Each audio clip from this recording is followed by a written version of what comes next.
अस्सलाम वालेकुम नाज़रीन, कैसे हैं? उम्मीद है बिल्कुल ठीक होंगे। एक ऑडियो लीक हुई है, बड़ा उसका चर्चा हो रहा है सोशल मीडिया पे और बहुत से टीवी चैनल्स पे। जी हाँ, मैं बात कर रहा हूँ चौधरी ज़का अशरफ की जो ऑडियो लीक हुई है उसके हवाले से।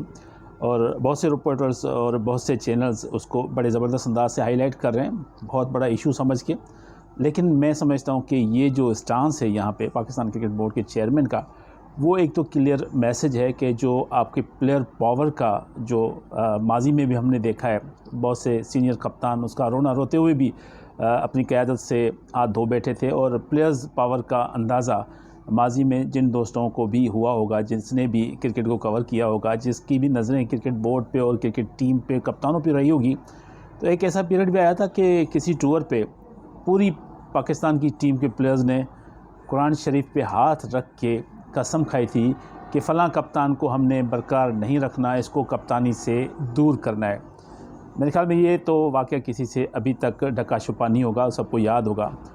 तो ये होता है पावर प्लेयर्स का पावर, जो जैसा चाहें, जितनी मर्ज़ी चाहें, अपनी मर्ज़ी से वो कप्तान को भिला देते हैं और बोर्ड्स को भिला देते हैं। अब रिसेंटली बात करते हैं पाकिस्तान क्रिकेट टीम की परफॉर्मेंस पे बहुत ज़्यादा तनकीद की गई और तनकीद करनी भी चाहिए। सबसे पहले जो नजम सेठी थे चेयरमैन पाकिस्तान क्रिकेट बोर्ड के, उन्होंने एक टीम सेलेक्ट की थी अगेंस्ट अफ़गानिस्तान, जो उनके अंडर में सिलेक्शन कमेटी थी। उन्होंने अफ़गानिस्तान के ख़िलाफ़ श्रीलंका में 3 वनडे मैचेस पे मुश्तमिल सीरीज़ थी। उसके बाद एशिया कप था, वहाँ भी वो टीम खेली और वर्ल्ड कप में भी वो टीम खेली। तो सबसे पहली बात ये कि रिसेंटली जो चेयरमैन है मैनेजमेंट कमेटी के चौधरी ज़का अशरफ ने, उसने क्लियर मैसेज दिया था प्रेस रिलीज़ के थ्रू कि ये जो टीम सेलेक्ट की गई है उसमें उन्होंने कोई इंटरफेरेंस इसलिए नहीं की कि वो टीम का कॉम्बिनेशन ख़राब करना नहीं चाहते थे। टीम कॉम्बिनेशन को ख़राब करने का मतलब है कि टीम की परफॉर्मेंस मुतासिर होगी। तो अफ़गानिस्तान के ख़िलाफ़ भी सीरीज़ में सिलेक्शन कमेटी ने टीम सेलेक्ट की थी, उस वक्त के जो चीफ सेलेक्टर थे। उसके बाद एशिया कप में भी टीम उसी नजम सेठी की पीरियड में सिलेक्शन की गई थी और वर्ल्ड कप में भी वही टीम खेली थी जिसको नजम सेठी के ज़ेर दस्त साया सिलेक्शन कमेटी ने सिलेक्ट किया था।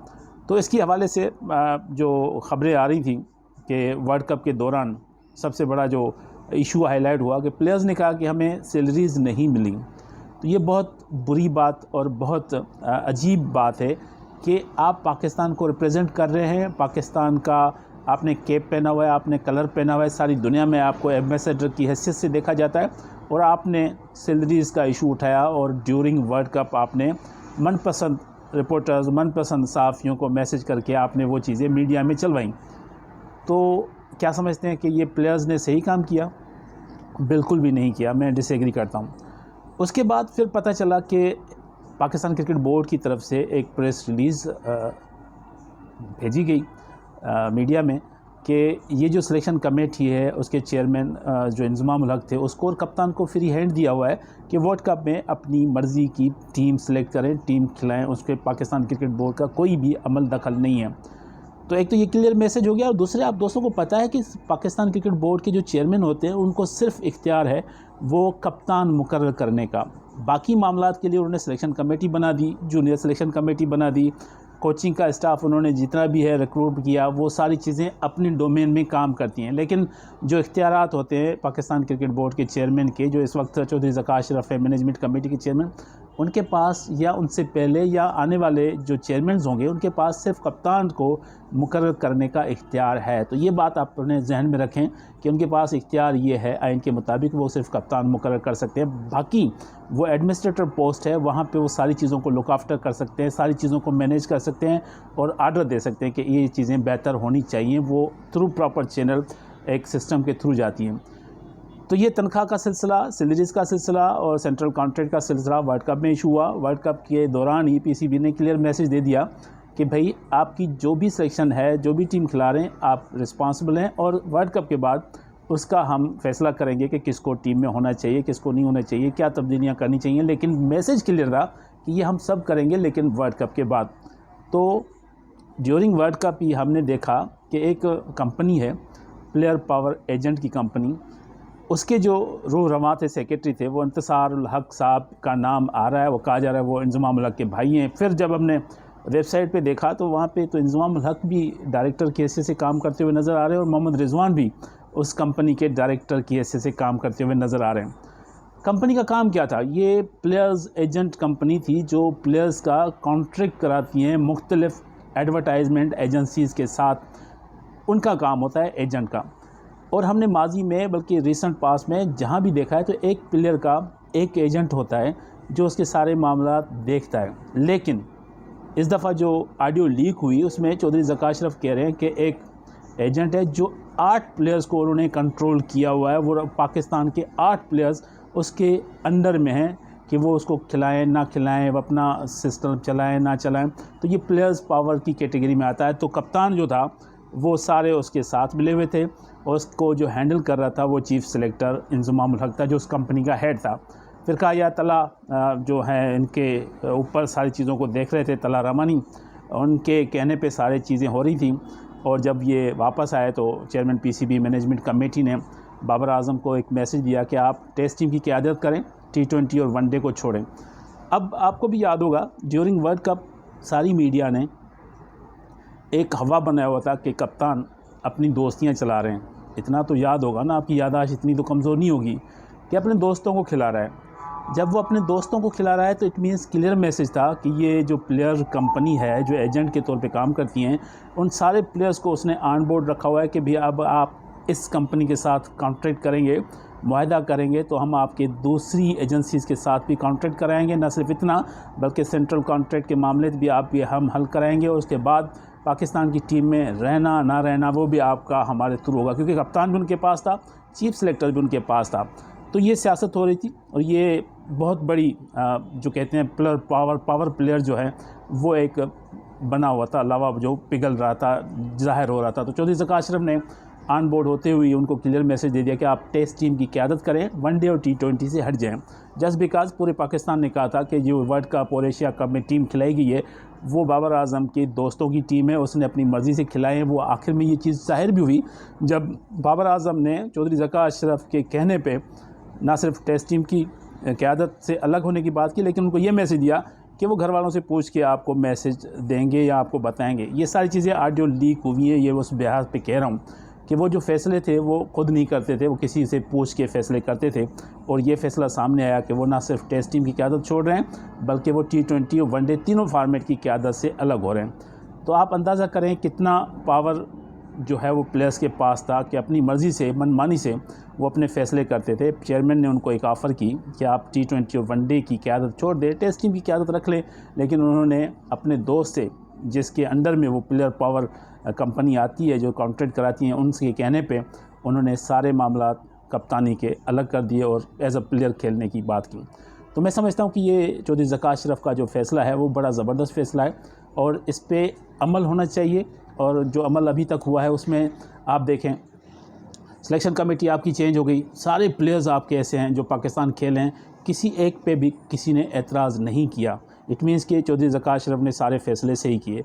अब आते हैं कोचिंग पे। कोचिंग में जितने भी लोग लाए गए हैं उन पे भी किसी ने एतराज़ नहीं किया। इट मीन्स कि आप समझते हैं कि ये जो कोचिंग स्टाफ आया है इसमें किसी पे एतराज़ ना होना ये इस बात को ज़ाहिर करता है कि ये चेयरमैन पीसीबी मैनेजमेंट कमेटी का जो फ़ैसला है वो बिल्कुल सही है।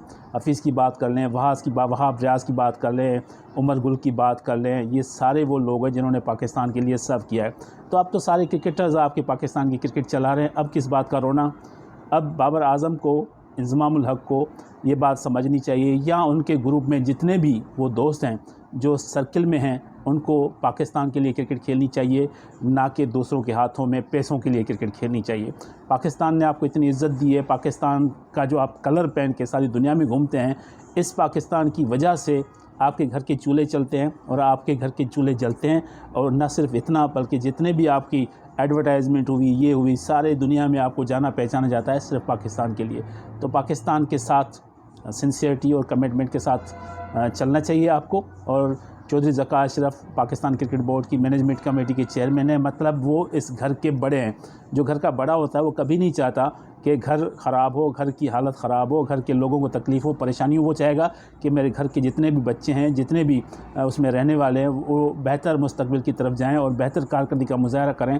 तो वो तो कर रहे हैं। बहुत से चेयरमैन आए, बहुत से चेयरमैन चले गए, लेकिन किसी ने भी इन पे हाथ नहीं डाला था। तो पहली दफ़ा ये जो ऑडियो लीक हुई है इसमें ये तो पता चला कि पाकिस्तान क्रिकेट बोर्ड के हवाले से चौधरी ज़का अशरफ ने कोई बात नहीं की, लेकिन प्लेयर्स को उन्होंने हाईलाइट किया कि कौन कौन से प्लेयर किस किस के कहने पे ये सारे मामलात कर रहे थे। तो इतनी चीज़ें क्लियर होने के बाद इसको इशू बनाना चौधरी ज़का अशरफ के मेरे ख्याल में हक़ में जाता है, उसकी मुखालफत में नहीं जाता। अगर आप अच्छे सिंसियर कमिटेड जर्नलिस्ट हैं, सहाफ़ी हैं, तो इसको पॉजिटिव मैसेज दे के आप सारी दुनिया में चलाएं, ना कि आप ब्लैकमेलिंग वाले आंसर की हैसियत से इन चीज़ों को हाईलाइट करें, जो अभी तक मुझे नज़र आया। क्योंकि कोई सुनता ही नहीं है कि वो बात क्या कर रहा है। भाई चौधरी ज़का अशरफ ने भाई ऑडियो लीक हो गई, ये लीक हो गई, जो कहा है वो तो सुने कम से कम, कि उसने प्लेयर पावर जो है वो ख़त्म करने की बात की है।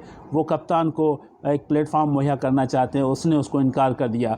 इंज़माम उल हक़ ने जो ड्यूरिंग वर्ल्ड कप इस्तीफ़ा दे दिया, क्यों दे दिया भाई? इस्तीफ़ा तो उस सूरत में देनी चाहिए थी जब आपके ख़िलाफ़ फ़ैसला आता और लोग कहते कि आपने इस मामले में मुलविस पाए गए हैं, तो आप इस्तीफ़ा देते। आपने ड्यूरिंग इन्वेस्टिगेशन आपने इस्तीफ़ा दे दिया, ऐसा नहीं होता। अब तो इन्वेस्टिगेशन भी हो रही होगी, ज़ाहिर बात है वो चीज़ें क्लियर होंगी, आहिस्ता आहिस्ता सारी चीज़ें सामने आ जाएंगी। और चौधरी ज़का अशरफ ने जो स्टांस लिया है वो बड़ा बोल्ड स्टांस लिया है, क्योंकि सबको पता है कि पीसीबी की चेयरमैन की जो चेयर है वो आनी जानी है, लेकिन आपके जो फ़ैसले हैं वो मुस्तकबिल तक बरकरार रहते हैं कि नहीं रहते हैं। लेकिन ये जो फ़ैसला है इसने एक चीज़ तो क्लियर कर दी, जो प्लेयर पावर था वो उसको ख़त्म कर दिया चौधरी ज़का अशरफ ने। तो भाई साफ़ी हो, जर्नलिस्ट हो, खुदा को मानो, फैक्ट्स और फिगर पे जाओ और वर्ल्ड कप की परफॉर्मेंस पे जाओ। वर्ल्ड कप में आपने कहा कि ये दोस्तों की टीम खिला रहे हैं, दोस्त खिला रहे हैं, अब जब उस दोस्त को आपने साइड कर दिया, उस दूसरे नौजवान को दे दिया, तो नौजवान को भी देखते हैं, शान मसूद की बात कर रहा हूँ, वो भी परफॉर्मेंस देगा नहीं देगा, वो भी वक्त ज़ाहिर कर देगा। फिर आपने शहनशाह आफरीदी की बात की कि भाई शाहिद आफरीदी उनके सुसर हैं तो सपोर्ट करें। भाई